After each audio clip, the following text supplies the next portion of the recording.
ना तट पर जाके देखा विरह बढ़ल बा ज्यादा,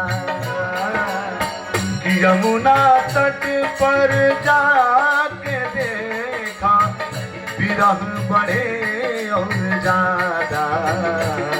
का चैन रहे, हाँ चैन रहे अब तो मनवा, रोवे गोपी गवाल है नगरिया में सा, यद तोहरा ई पता नहीं के जी कैसे तोहर हम बिरहिया में सा, यद तोहरा कि तोहर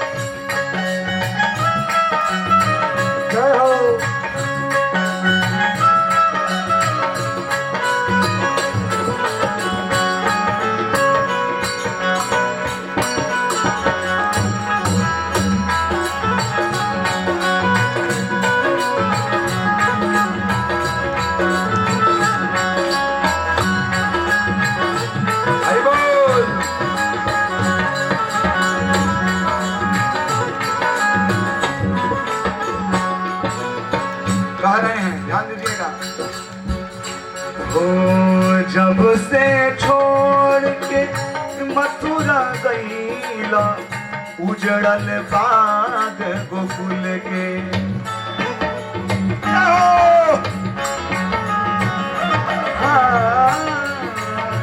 कि जब से छोड़ के मथुरा गईला, उजड़ल बाग गोकुल के,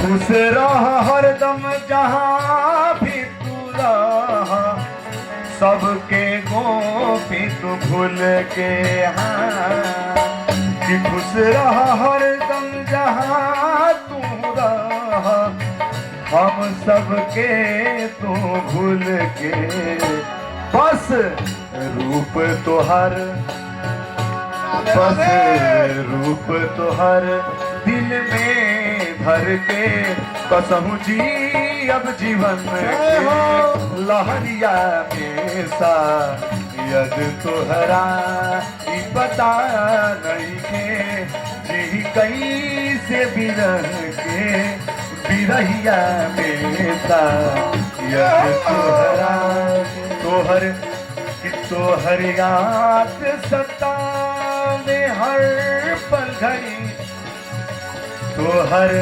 याद सतावे हर पल घड़ी, मन लागल कान्हा समरिया में सा,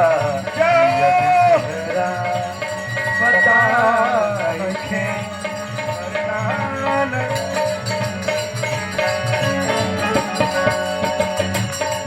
शायद तोहरा की पता है के जी कैसे तोहर हम बिरहिया में सा, यद तोहरा की पता है के जी कैसे तोहर हम बिरहिया में।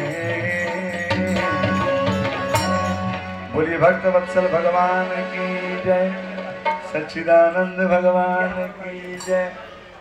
ये आज ही मैंने इस भजन को लिखा, इसलिए थोड़ी बहुत कहीं इधर उधर तुकबाजी इधर उधर हो गई भोजपुरी में, क्योंकि मैं भोजपुरी ज़्यादा गाता भी नहीं हूँ, लेकिन ठाकुर की कृपा से। तो इस प्रकार से विरह में रो रही हैं इधर गोपी, और उधर तैयारी चल रही है मारने की भगवान कन्हैया को, कि किसी तरह से मारा जाए। वहाँ पर भगवान श्री कृष्ण जी अक्रूर जी को दर्शन, आपको पता ही है, दर्शन उन्होंने दिया। अनंतर में कुब्जा का उद्धार किया, कुब्जा पर कृपा की। अनंतर में जो रजक था धोबी, उसको उद्धार किया। मालक कार के यहाँ जाकर उन पर उनकी कृपा बरसी। अनंतर में धनुष का भंग उन्होंने किया, और जब धनुष का भंग कंस ने सुना तो उसको पता लग गया कि अब तो काल मेरा निश्चित ही है, अब मुझे मरना ही पड़ेगा। तो उन्होंने क्या किया, दो दो मतवाले गज को, बड़े बड़े हाथी थे, उनको मदिरा पिलाया, और मदिरा पिलाया तो एकदम मतवाले हो गए। और उनको बता दिया कि जा करके जिम ही वो प्रवेश करेंगे मुख्य द्वार पर उनको कुचल देना। अब भैया जो दोनों हाथी थे जो द्वार पर जाकर के झूम रहे थे, भगवान कृष्ण जी जिम ही प्रवेश कर रहे थे और उन्होंने रंदना प्रारंभ किया। ठाकुर ने तुरंत सूंड को पकड़ा और उठा करके पटका, उसी समय उनका प्राणांत हो गया। बोलिए गोपाल जी महाराज की। भगवान बलदेव और कन्हैया उन हाथी के जो दांत थे, दांत को कबारा और अपने कंधे पर लेकर के और उस रंगमंच पर प्रवेश कर रहे हैं। और उस रंगमंच ऐसा है महाराज, सभा लगी है, उसमें बड़े बड़े सती यति योगी भी बैठे हैं, बड़े बड़े राजा भी बैठे हैं। कंस बहुत बड़े मंच सिंहासन पर बैठा हुआ है। बीच में मल्ल युद्ध के लिए अखाड़ा बनाया गया है, उसमें बड़े बड़े पहलवान बैठे हैं। बुलाइए बुलाइए, बोलिए भक्तवत्सल बोलो।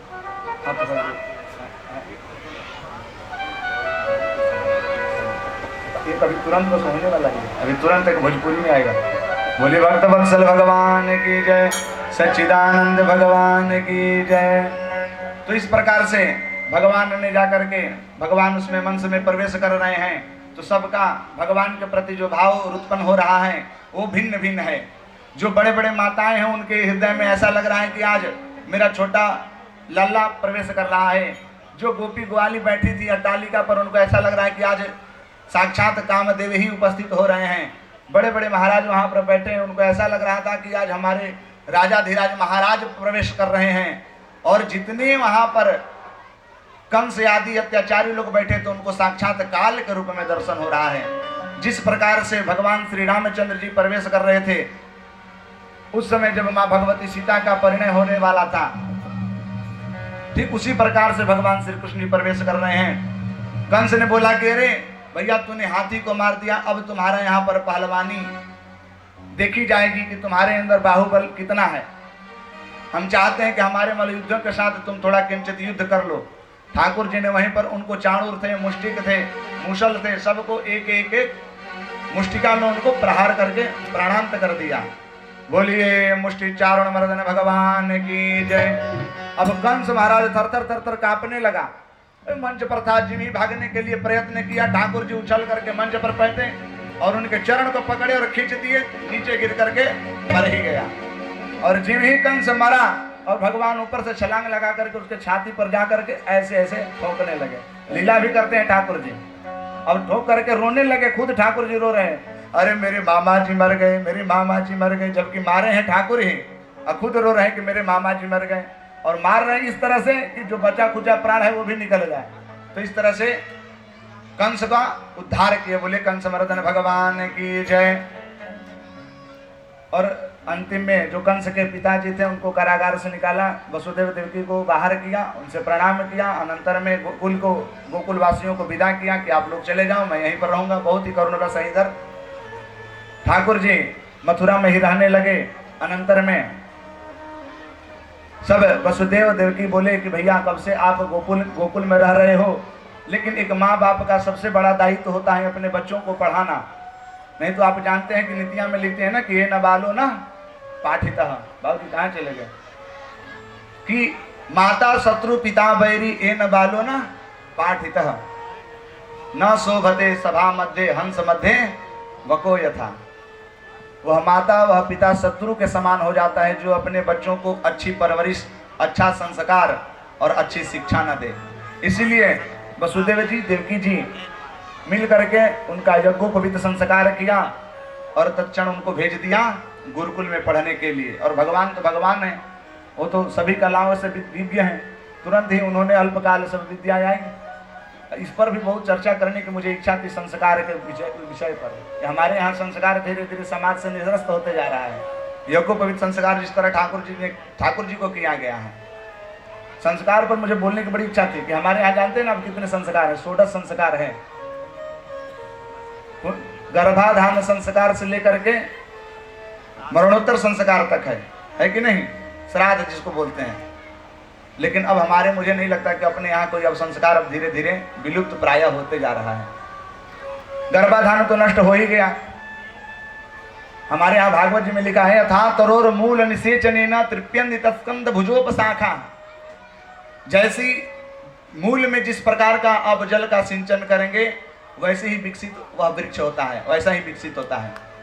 लेकिन हम मूल का ही खराब कर देते हैं। गर्भाधान संस्कार नष्ट हो गया। अब तो जो गृहस्थ में जो विवाह हो रहा है, देखिए आज विवाह का महोत्सव है, जो गृहस्थ में जो लोग प्रवेश कर रहे हैं उनका कोई विधि और कोई नियम नहीं है। अब तो केवल मात्र वह विवाह नहीं है, वह तो केवल वासना रह गई है, वासना रह गई है, इंद्रियां का तृप्ति केवल रह गई है। और लोग उस पर आक्षेप भी करते हैं कि भैया विवाह हमारे संविधान में ही बनाया गया कि 8 प्रकार के विवाह हैं, ब्रह्म विवाह, देवी विवाह, पिशाच विवाह, आर्ष विवाह, राक्षस विवाह। ये सब विवाह बता करके बोलते हैं कि हम जो कर रहे हैं वो उचित है। अरे भाई कैसे उचित है? अपने संविधान में बताया गया कि सात्विक है, राजसिक, तामसिक है, तो तीनों तो पद्धति है, तो क्या आप तामसी पकड़ोगे? राक्षसी विवाह है तो क्या आप राक्षसी विवाह करोगे? इसीलिए हमारे यहाँ समाज में विवेक, आज भी देखिए विवेकानंद उत्पन्न होने के लिए ललायित हैं। आज भी विवेकानंद और सुभाष चंद्र बोस, चंद्रशेखर आजाद जैसे धुरंधर वीर जन्म लेने के लिए ऊपर से तड़प रहे कि अब मेरा कब जन्म होगा। लेकिन वैसा पिता और वैसी माँ आए तब तो। क्या रामचंद्र जी आज नहीं आने वाले हैं? आज भी आए, लेकिन पहले हम दशरथ तो बने। लेकिन दशरथ तो है नहीं, हमारी इंद्रियां जो 10 हैं वो तो अपने काबू में है नहीं, तो कहाँ से आएंगे भगवान श्री रामचंद्र जी? ना ना, संस्कार को अभी बचाना है, गर्भाधान संस्कार को बचाएं। जन्म, अब तो यहाँ जन्म संस्कार जो होता है अब तो उसको हैप्पी बर्थडे के रूप में मना दिया गया है।